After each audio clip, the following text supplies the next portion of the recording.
sun refused to shine. Ayan, mega love shout out everyone.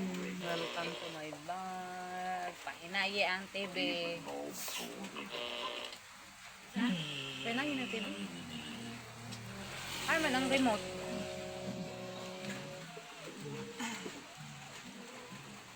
O di na ni mao.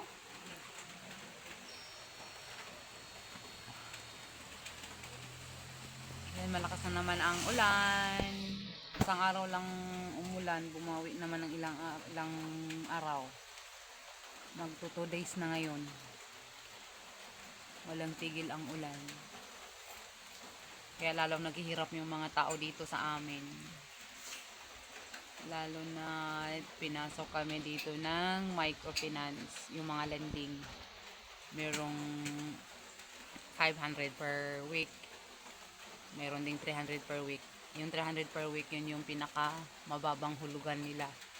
Di ko din alam kung magkano yung kinuha nilang kapital sa mga microfinance na yan. Lalong naghihirap tuloy. Ayan. So, sarap manghuli ng manok. Lagyan ng papaya sa bawan. Ayan yung sitwasyon dito. Pang ilang days ko na ba ngayon dito? Mag 1 month na ako this coming 15. So, gusto ko nang bumalik ulit ng Saudi. Wala kasing walang income dito. Walang sahod. Ayan, so kaya payo ko sa mga OFW na magbabakasyon, wag umuwi na walang bala.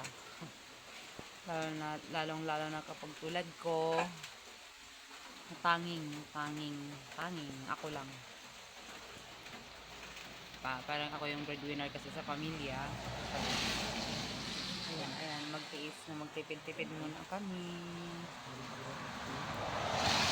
Ang mga junakis ko, ayan, tabi kami ng kalsada eh.